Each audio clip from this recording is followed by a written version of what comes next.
En manchette, la Sûreté du Québec dévoile le bilan routier du long congé de la semaine dernière. Bonjour à tous et bienvenue à votre bulletin d'information sur les ondes de CTRB, votre télé locale et régionale à la belle humeur au pupitre, en ce 30 mai. On débute par un communiqué de la Sûreté du Québec. Il est question du bilan routier du long congé. La SQ a en effet dévoilé ce bilan routier au terme du congé de la Journée nationale des Patriotes. Au total, nous dit-on, 2 collisions mortelles sont survenues sur le réseau routier comparativement à aucune l'an dernier. Les patrouilleurs ont intensifié leur intervention sur le réseau routier afin d'assurer la sécurité des usagers durant une période de fort achalandage sur les routes du Québec. Outre l'excès de vitesse et la conduite imprudente, les comportements visés étaient le non-respect ou le non-port, de la ceinture de sécurité et l'utilisation du téléphone cellulaire au volant.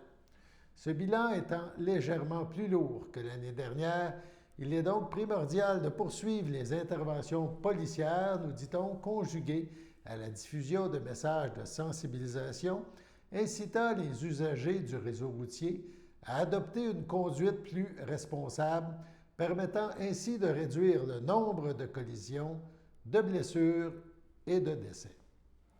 Rappelons que la première cause de collision demeure la personne derrière le volant.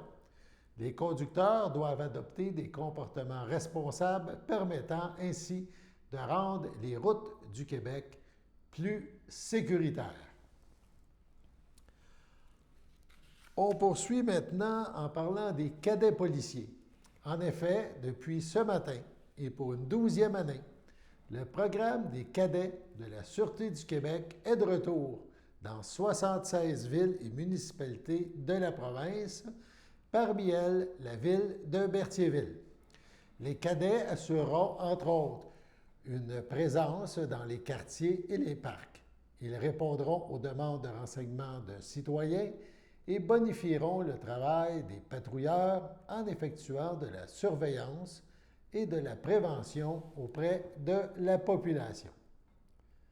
Cette année, ce sont 210 étudiants ou diplômés en technique policière qui ont été embauchés dans le cadre de ce programme déployé en partenariat avec les municipalités qui les reçoivent. Rappelons que la saison des cadets s'étale sur une période de 10 à 12 semaines, donc des semaines consécutives, avec une prolongation possible jusqu'au 30 septembre prochain. Le programme des cadets de la Sûreté du Québec constitue une expérience de travail enrichissante pour les futures policières et les futurs policiers. En effet, il se distingue par la qualité de la formation offerte aux cadets ainsi que par l'encadrement dont ils bénéficient tout au long de cette saison d'été. Pour plus d'informations sur le programme des cadets, le public est invité à consulter tout au long de la saison estivale de la Sûreté du Québec. Sont invités à s'abonner aux différents comptes de la SQ où des nouvelles sur les cadets seront régulièrement publiées, nous informe-t-on. Du domaine policier, on bifurque un petit peu, mais du côté nautique. Évidemment, les beaux jours sont là, l'été est, façon de parler, à nos portes, même si on pense qu'elle est commencée. Donc, passons à la sécurité nautique et pensons à la sécurité nautique. En effet, la sécurité des navigateurs et la protection du milieu marin sont les principales priorités de la garde côtière canadienne. Les postes d'embarcation de sauvetage côtier améliorent la capacité à répondre aux urgences dans les eaux canadiennes. Évidemment, on sait qu'on est baigné dans Dautrey. La MRC Dautrey baigne dans le fleuve, évidemment, qui est juridiction fédérale. Les postes d'embarcation de sauvetage côtier de la garde côtière canadienne de Saint-Zotique, de Vaudreuil, on parle du lac des Deux-Montagnes, de Beaconsfield, de Longueuil, de Sorel, en face de chez nous, et de Trois-Rivières, reprendront en effet leurs activités le mercredi 1er juin à midi. Ces activités se poursuivront 7 jours sur 7 jusqu'au mercredi 7 septembre à midi. Le personnel de la garde côtière suit les directives des autorités de la santé publique en vigueur afin d'éviter, bien sûr, la propagation de la COVID-19. Les cours d'eau, c'est à souligner, là, les cours d'eau restent très froids à cette période de l'année et mettent beaucoup plus de temps que l'air à se réchauffer. La garde côtière canadienne recommande donc de porter le gilet de sauvetage en tout temps. Transport Canada est aussi une excellente source d'informations en prévision de la saison de navigation de plaisance. Toute urgence maritime. C'est important, ça, si vous allez en bateau sur le fleuve. Toute urgence maritime peut être signalée à la garde côtière canadienne tous les jours, 24 heures sur 24. On peut le faire par téléphone au 1-800-463-4393, 1-800-463-4393 ou au 418-648-3599. Le 418-648-3599. Il y a d'autres moyens aussi de rejoindre la garde côtière par radio VHF, la voie 16, nous dit-on, sur 156,8 MHz. On peut faire un appel sélectif numérique, ASN/VHS, sur la voie 70. On peut aussi servir de radiofréquence MF 2182 KHZ, donc une autre façon de rejoindre la garde côtière du Canada. Avant la pause, maintenant, juste un petit instant. Oui, avant la pause, on vous rappelle que la prochaine édition de l'Encore est en préparation. L'Encore, c'est un journal électronique produit par la MRC de Dautrey et qui met en vedette les arts, le monde culturel. Donc, c'est en préparation. Si vous êtes un artiste, un organisme culturel, vous avez jusqu'au 10 juin pour acheminer les informations que vous souhaitez insérer dans la prochaine édition du bulletin L'Encore qui paraîtra le 17 juin. On vous invite donc à transmettre ces informations en sous format texte, le PDF et photo, à l'adresse suivante sprou, donc SPROULX, mrcautrey.qc.ca. L'Encore, le bulletin culturel de la MRC de Dautrey, est diffusé une fois par saison en format électronique, comme on le disait tantôt. Il s'agit de la seule revue périodique destinée à la culture dans la région et qui, de plus, couvre l'ensemble du territoire autrayais. L'Encore offre des nouvelles de nos artistes, de nos artisans, de nos travailleurs et organismes culturels. Les activités qu'ils réalisent tant sur notre territoire que partout ailleurs peut y trouver écho. C'est donc une merveilleuse vitrine pour se faire connaître et aussi pour informer et prendre conscience de notre richesse culturelle et patrimoniale. Donc, n'hésitez pas à nous informer, à informer la MRC via l'Encore sur les lieux des expositions, les dates des représentations que les artistes font, les cours qui sont offerts au niveau culturel. Bref, prenez le temps de présenter votre travail si vous êtes du monde du milieu culturel. Pour les municipalités, on peut également informer les citoyens de ce qui se passe chez vous au niveau culturel. Donc, on vous invite à communiquer avec le responsable au courriel suivant sprou@mrcautrey.qc.ca. Sur ce, on passe à la pause. Le samedi matin, dès 9h30, nos téléspectateurs sont invités au Super Bingo télévisé diffusé de nos studios de Berthierville. Depuis maintenant une vingtaine d'années, plusieurs adeptes de la télévision régionale se sont partagés un montant de 600 $ disponible chaque semaine lors de cette joute de bingo télévisé. Un animateur et 3 bénévoles se succèdent à la caméra dans le but de vous faire passer une petite heure agréable et payante le samedi matin. On peut se procurer les cartes de jeu chez les dépositaires autorisés participants, c'est-à-dire à Berthierville, le dépanneur Formule 1 rue Gilles Villeneuve, le marché IGA Extra sur la rue Gabrielle Brissette, le marché Métro rue Notre-Dame, la pharmacie Proxime rue Frontenac, le garage Pétroté sur la rue Gilles Villeneuve et à Saint-Ignace-de-Loyola, le marché Aldo rang Saint-Michel, le dépanneur Le Magasin Esso sur le chemin de la Traverse. C'est un rendez-vous tous les samedis matins à 9h30 sur les ondes de CTRB, votre télévision régionale et communautaire.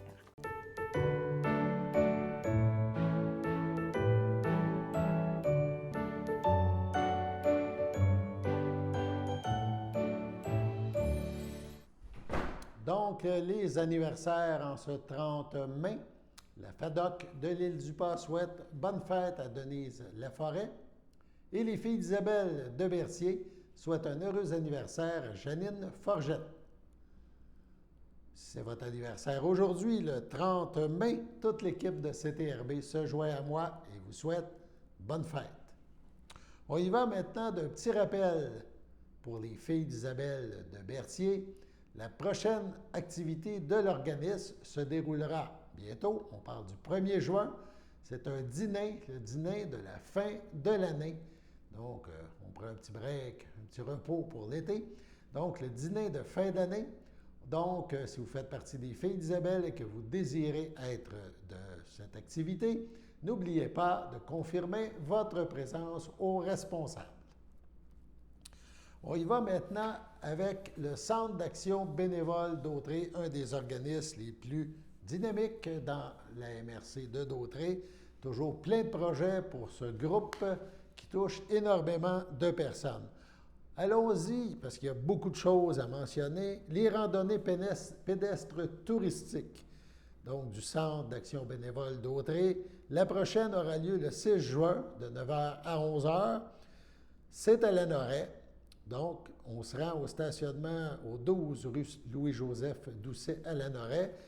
Il y a un départ à 8h45 du CABA à Berthierville pour ceux et celles qui prennent le covoiturage. Il y a quelques places disponibles à 5 $ sur réservation. Premier arrivé, premier servi.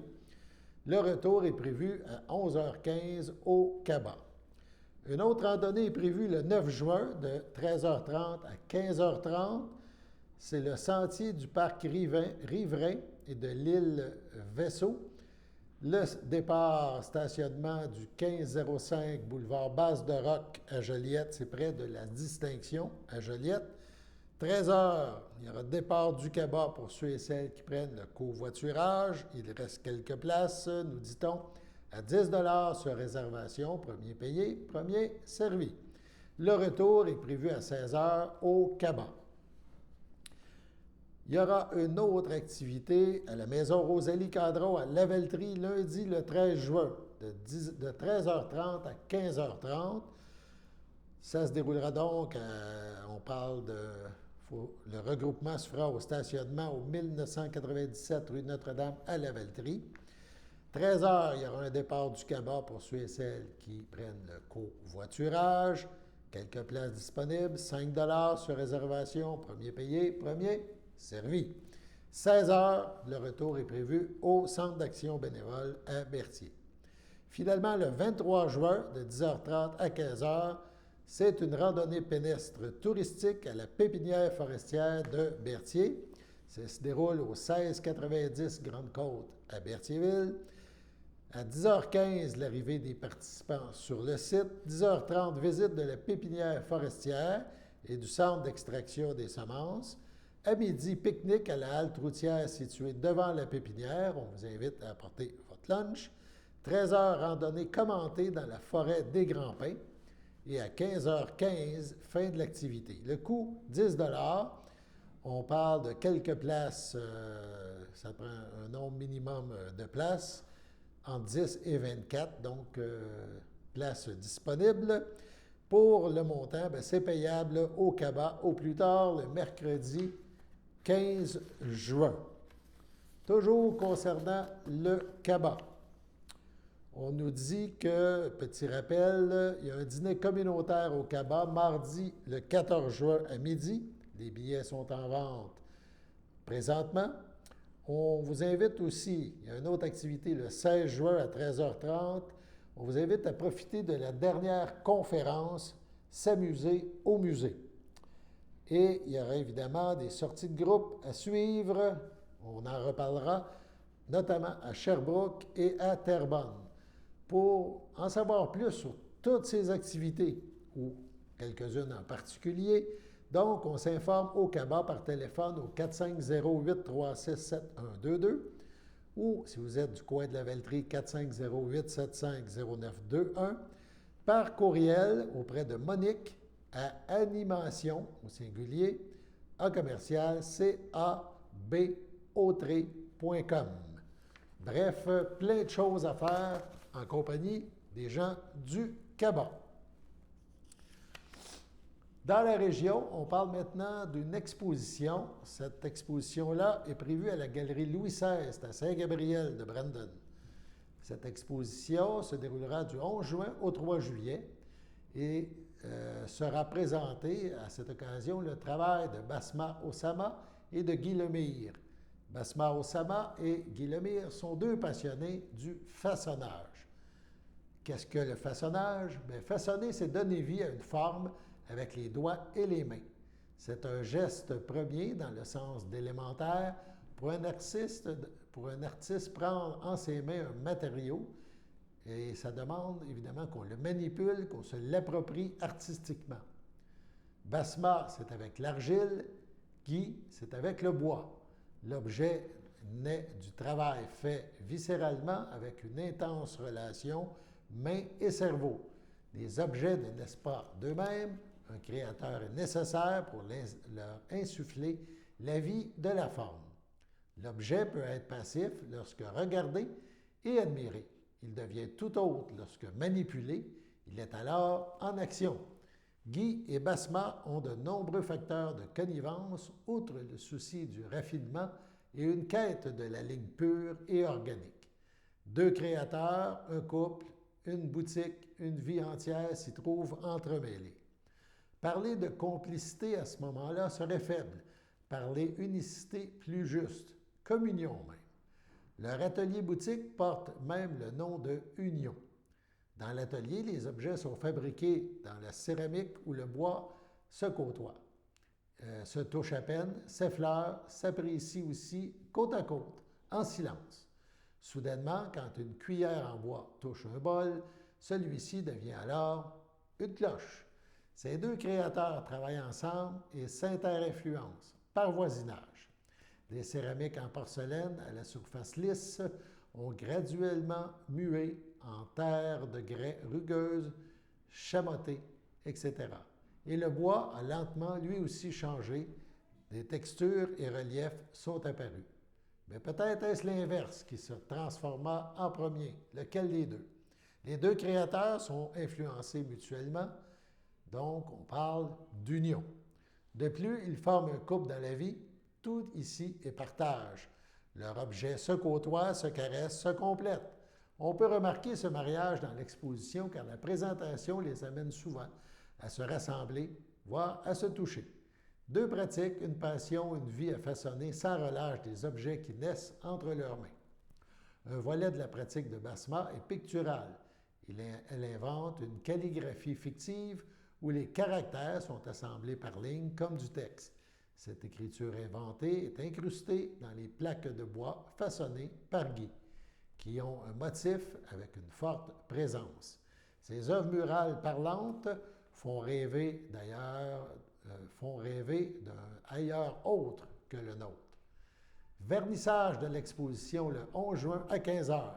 La galerie YLS est située au 25 rue Beau-Soleil à Ville-Saint-Gabriel. La ville de Berthierville commence à revivre après 2 ans pandémiques. Les activités pour souligner le 350e anniversaire de la municipalité seront dévoilées cette semaine. Mais on sait déjà que les 2 prochaines fins de semaine à Berthierville seront très actives. On parle tout d'abord du retour du Berthier Brou, événement qui est à l'honneur ce premier week-end de juin. En effet, le 4 juin, ce sera le retour de cet événement qui regroupera environ 14 brasseries ou microbrasseries. Elles seront présentes dans le parc Sainte-Geneviève à compter de 11 h le matin. En plus des brasseries présentes, il y aura des chansonniers qui seront présentés. On a aussi, évidemment, une liste de brasseries. On parle, il y en aura des microbrasseries pour tous les goûts. La microbrasserie Locomotive de Berthierville, qui est en train de s'installer au centre-ville. Trécarré microbrasserie, l'Alchimiste, la brasserie McFarley, le Malmstrom, la Houblonnerie, le Ruisseau Noir, le Fermentor, l'Apothicaire. On parle de la brasserie artisanale Côte-à-Beau-Soleil, la Forge du Malte, le Domaine Berthiaume, le Moulin 7. Toutes ces brasseries, ces microbrasseries seront donc présentes. Pour l'autre fin de semaine, la suivante, le samedi 11 juin, on invite les passionnés d'auto dans le même parc, le parc Sainte-Geneviève, entre l'église et le fleuve. On regroupera de nombreuses belles voitures. En effet, le musée Gilles Villeneuve, en collaboration avec Café Rencontre Berthierville, qui regroupe chaque mercredi ces amateurs de belles voitures sur le terrain du Harvey's à Berthierville. Donc, le musée et Café Rencontre invitent les passionnés d'automobile au Mondial de l'Auto, samedi le 11 juin de 10h à 16h. C'est dans le cadre du 350e anniversaire de la ville de Berthierville. Il y aura accès gratuit. Ça sera gratuit, évidemment, l'exposition de ces voitures. Accès gratuit, les gens pourront voter pour leur voiture favorite. Il y aura de l'animation, des kiosques. On parle évidemment de quelque chose de spécial, un tour de ville historique. Il y a des gens qui pourront prendre un minibus, faire un tour de ville historique avec un balado qui parlera de l'histoire de Berthierville. Donc, plein de choses intéressantes. Et cette journée-là, le 11 juin, il sera possible toute la journée de visiter le musée Gilles Villeneuve à prix réduit. On parle de 5 au lieu de 12. Donc, le Mondial de l'Auto, organisé par le musée Gilles Villeneuve. Si vous voulez emmener votre voiture, il n'y a pas de problème. Soyez sur le site aux alentours de 9 h. On prendra les inscriptions et on placera évidemment votre voiture là, pour remplir le parc de belles voitures. L'autre fête, la même journée, le 11, mais en soirée, parce que le Mondial de l'Auto, lui, sera en 10 h le matin et 4 h l'après-midi. En soirée, il y aura spectacle diffusé sur écran géant à l'extérieur. Donc, dehors, c'est organisé par le Frontenac, la salle de spectacle de la rue Frontenac à Berthierville. On pourra voir à l'extérieur dès 20 h le Rick and Lulu Hughes Show. Ça se déroulera. Évidemment, les artistes feront le spectacle à l'intérieur, mais il sera diffusé aussi à l'extérieur. Les places à l'intérieur sont déjà toutes vendues, mais l'extérieur, c'est gratuit. Il y aura aussi disco mobile, hot dog, bière, tout ça sur le site. On veut faire un événement populaire et festif. Ça se déroule aussi dans le cadre du 350e anniversaire de la ville de Berthierville. Bref, un gros 4 juin et un gros 11 juin. Sur ce, allons à la pause.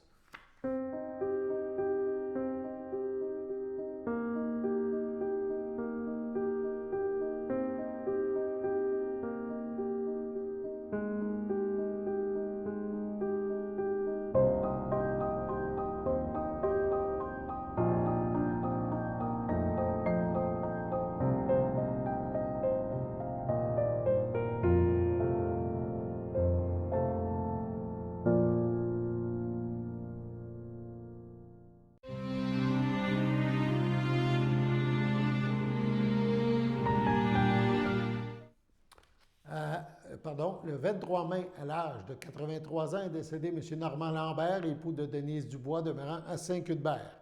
Il laisse dans le deuil, outre son épouse, ses enfants, Daniel Lambert, Mario Lambert, Jacinthe Parent, Patrice Lambert, Carole Lefebvre, ses petits-enfants, Mathieu, Rosalie, Marie-Claude, Esteban, Vanessa, Maxime et Nicolas. Son arrière-petite-fille, qui arrivera bientôt, sa sœur Nicole Lambert, feu Ferdinand Gingras, ses beaux-frères, belles-sœurs, neveux, nièces, autres parents et amis. La famille vous accueillera vendredi le 3 juin, 11h30, au complexe funéraire Thériault à Berthierville. Les funérailles seront célébrées le même jour à 14h30 en l'église de Saint-Cuthbert. M. Lambert sera inhumé au cimetière de Saint-Edmond. Au champêtre de Saint-Ambroise de Kildare, le 9 mai, à 91 ans, est décédée Mme Thérèse Poirier, fille de feu Cyprien Poirier, de feu Antoinette Bertrand, demeurant Berthierville, native de Montréal. Elle laisse dans le deuil ses enfants, son conjoint, M. Roger Lamontagne, ainsi que plusieurs autres parents et amis. La famille vous accueillera samedi le 4 juin de 9h au complexe funéraire Thériault, 741 Notre-Dame à Berthierville.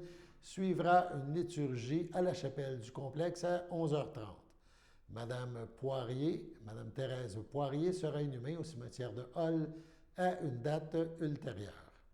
À son domicile, le 10 mai, à l'âge de 66 ans, est décédée Mme Gracia Brunel, épouse de feu Jean-Guy Blais et conjointe de Noël Cadieux, demeurant à Berthierville. Lui a précédé Noëlla et Jean-Pierre. Elle laisse dans le deuil, outre son conjoint, ses enfants.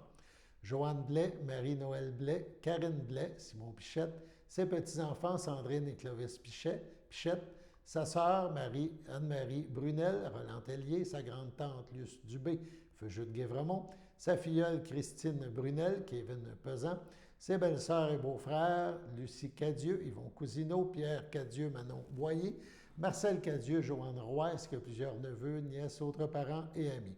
La famille vous accueillera dimanche le 5 juin dès 11h au complexe funéraire Thériault à Berthierville. Suivra une liturgie à la chapelle du complexe à 14h30. Madame Brunel sera inhumée au cimetière de Berthierville. Sur ce, on passe à la météo.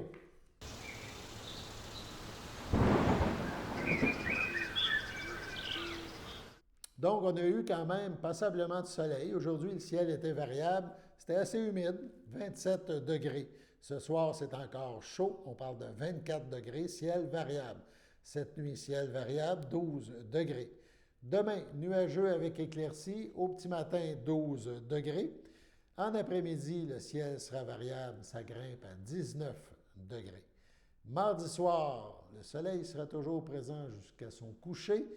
Donc, ce sera généralement ensoleillé, 17 degrés.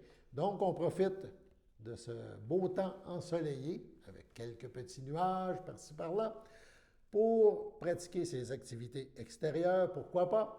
Sur ce, Alain Bellumeur au pupitre, qui vous invite à être avec CTRB demain pour une autre édition du bulletin d'information locale et régionale sur nos ondes. Sur ce, à demain, à bientôt.